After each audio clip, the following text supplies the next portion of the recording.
And there they go. The 4 core stage RS-25 engines gimbaling around, testing the ability to steer the rocket into space. They will operate at 109% performance. Each RS-25 throwing down 500,000 pounds of thrust. All 4, 2 million pounds. All together with the boosters, 8.8 million pounds of thrust. GLS go for upper stage to internal power. Now the upper stage has gone to internal power. So power is removed from the rocket's upper stage, the ICPS, and it's been switched to battery power. The same milestone is coming up for the core stage at T-minus 1 minute and 30 seconds.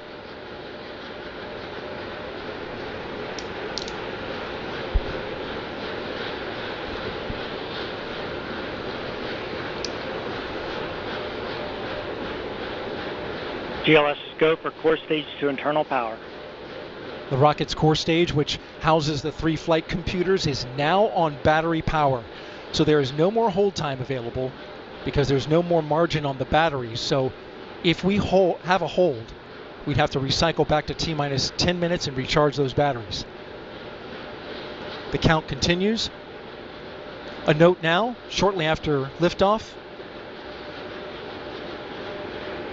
1 minute. Shortly after liftoff, Mission Control Houston will take control of the rocket, and my colleague, Leah Cheshire, will take over commentary. T-minus 50 seconds and counting. Coming up at T-minus 33 seconds, the GLS will hand off control to the ALS. This is the autonomous launch sequencer. On board the rocket, it will take over command and control of the rocket. But the ALS will check, make sure there's no holds coming from the ground up until T-minus 2 seconds. GLS go for ALS. And we are go for ALS. The Space Launch System is maiden voyage to the moon. Launch to no longer recycle the count. Sound suppressor water now flowing 15. under the ML. And here we go. 10. Hydrogen GLS burn-off go for igniters core stage engine initiated. start. 7, 6, 5. Core stage engine start.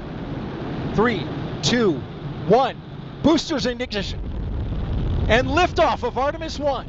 We rise together back to the moon and beyond.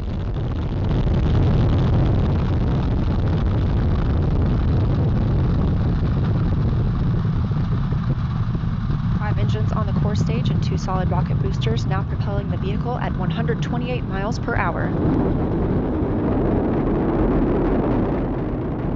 Hearing good control on the roll from teams in Mission Control Houston. All good calls so far. Now 30 seconds into the flight of Artemis I. First milestone will be for the vehicle to pass through max Q at about 1 minute and 9 seconds into launch. This is the greatest period of atmospheric force on the rocket.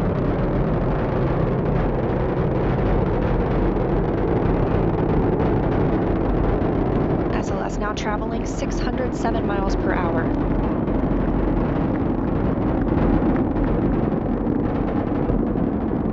You're looking at 8.8 million pounds of maximum thrust. Quiet here in the loops in Mission Control. The 4 core stage engines are throttling down ahead of passing through max Q.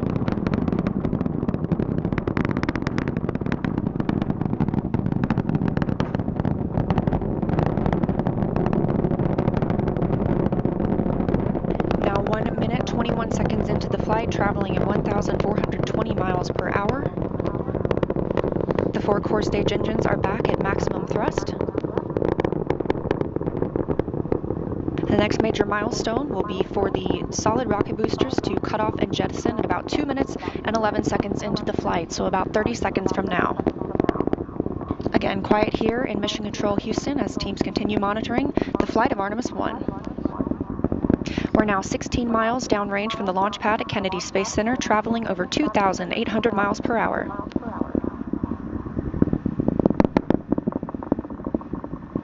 Standing by for solid rocket booster jettison and shortly thereafter.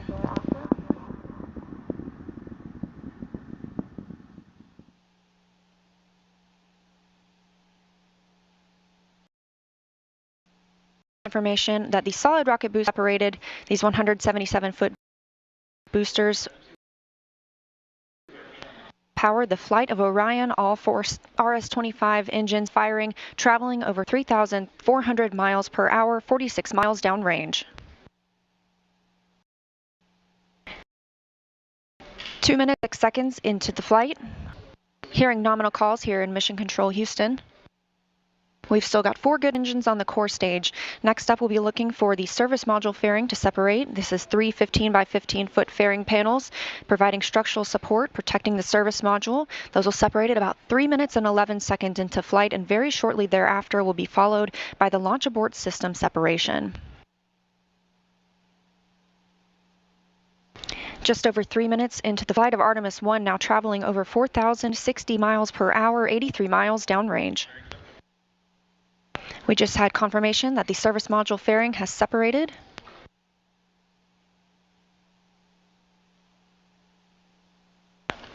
And that the launch abort system pyros have fired, separating those from Orion as well. For future crew members,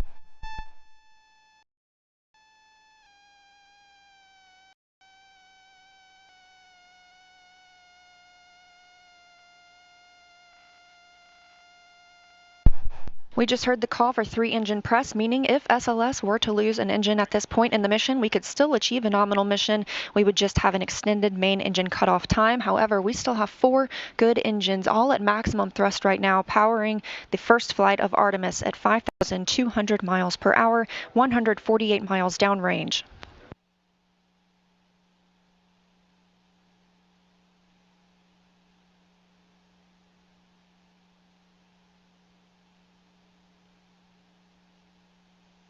We're 4 minutes and 16 seconds into the flight of Artemis I. So far, we've had a clean ascent. We saw those solid rocket boosters jettison about 2 minutes and 11 seconds after liftoff. Shortly after, we had the service module panels fairings separate, as well as the launch abort system. The launch abort system was inert for this flight, except to perform this separation. Those 4 core stage engines will continue to fire and power the flight of Artemis I, now traveling over 6,800 miles per hour, 229 miles downrange. Booster flight controller reports that the engines are looking good.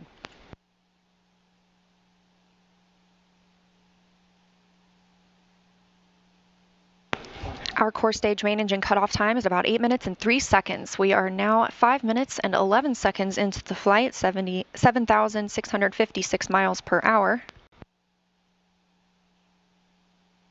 Again, 4 good core stage engines, those 4 RS-25 engines. The last time those core stage engines flew, they were taking space shuttles to orbit, and now with upgraded capabilities, they're launching the future of human spaceflight.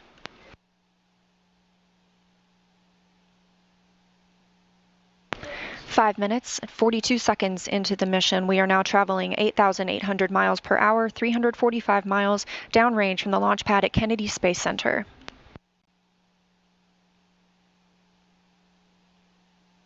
Again, we are anticipating core stage main engine cutoff at about 8 minutes and 3 seconds. And about 10 seconds later, we'll see core stage separation, at which point Orion and the interim cryogenic propulsion stage will be flying free. Now traveling over 10,000 miles per hour, 6 minutes and 15 seconds into the flight of Artemis I, 427 miles downrange. Quiet here on the loops in Mission Control Houston. Teams continue to monitor this first flight.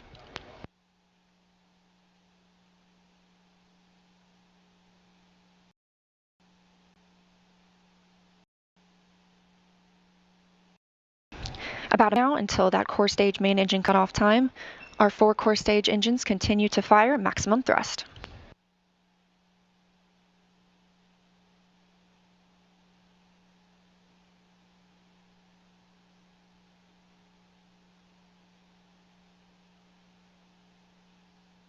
Coming up on 7 minutes since launch today, now traveling over 12,800 miles per hour, 563 miles downrange.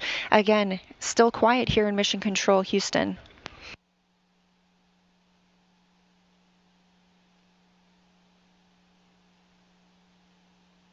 As we prepare for main engine cutoff, the 4 RS-25 engines are beginning to throttle down.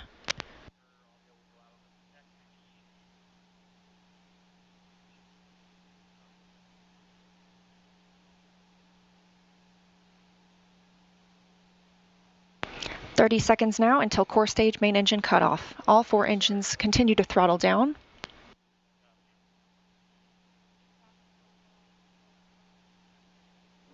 Now 7 minutes 45 seconds into the flight, traveling over 16,000 miles per hour. Continuing to hear good calls here in Mission Control Houston.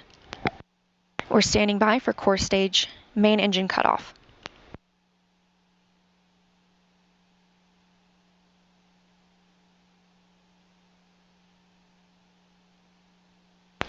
And we have confirmation of core stage main engine cutoff. Orion is now in Earth's orbit. The flight dynamics officer reports that we have a nominal main engine cutoff. And we just heard the call for core stage separation. That means Orion and the interim cryogenic propulsion stage are now flying free from the core stage of the Space Launch System. The next milestone will be solar array deploy approximately 18 minutes after liftoff.